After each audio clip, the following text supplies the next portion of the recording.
आओ बच्चों, JEE mains का एक बहुत ही बेहतरीन क्वेश्चन करते हैं जो इसी साल 2026 में पूछा गया है। तो क्वेश्चन क्या है, इस क्वेश्चन में इन्होंने बोला हुआ है कि एक बॉडी है जिसकी डेंसिटी दी हुई है 600 और ये एक लिक्विड में तैर रहा है और उस लिक्विड की डेंसिटी भी इन्होंने 900 दिया हुआ है और इस क्यूब की हाइट दी हुई है 8 सेंटीमीटर। अब क्वेश्चन पूछा क्या गया है, इसमें यह पूछा गया है कि ये क्यूब हमारा तैर रहा है तो कितना पार्ट इसका, कितनी हाइट लिक्विड के अंदर सबमर्ज्ड है, ठीक है। तो टोटल हाइट इन्होंने 8 सेंटीमीटर दिया हुआ है, इसको हम h मान लेते हैं और इसका डिप्ड जो हाइट है यही पूछा, कितना हाइट इसका डिप है, तो स्मॉल h की वैल्यू हम लोगों को निकालना है।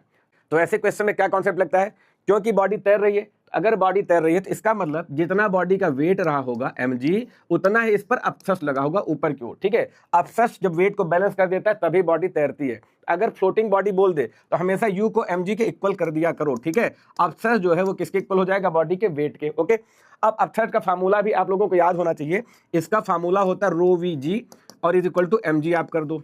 अब रो वी जी में भी कहानी है, यहाँ पर किसकी डेंसिटी लोगे, क्योंकि बॉडी की और लिक्विड की दो डेंसिटी दी हुई है, ठीक है। तो यहाँ पर हमेशा डेंसिटी आती है लिक्विड की और वॉल्यूम किसका होता है, अपसस वाले में जो वॉल्यूम दिया जाता है वो डिप्ड पार्ट का होता है, ओके। तो वॉल्यूम हो जाएगा डिप्ड पार्ट का इंटू जी, ओके। अब इसी को थोड़ा सॉल्व कर दो, देखो ये जी से जी तो कट जाएगा, अब हमारा बचा क्या, डेंसिटी ऑफ लिक्विड और डिप्ड पार्ट का वॉल्यूम, तो किसके डिप्ड पार्ट का, इस बॉडी का। अब इसको कैसे लिखोगे भाई, देखो डिप्ड पार्ट कितना है, इतना, ओके।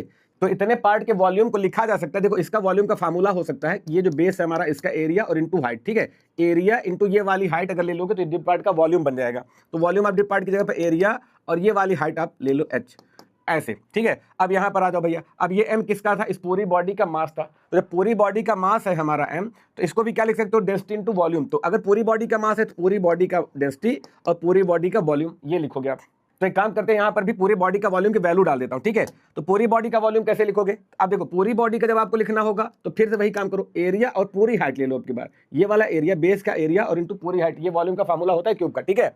तो अब ये एरिया ले लो और पूरी हाइट हमारी कितनी है, h है, कैपिटल H, ये चीज, ठीक है। अच्छा, दोनों ही केस में जब आप इसका वॉल्यूम लिख रहे थे तब भी यही एरिया था और जब इसका वॉल्यूम लिखोगे तब भी यही एरिया, तो एरिया सेम है, तो एरिया क्या हो जाएगा, कट जाएगा, ठीक है।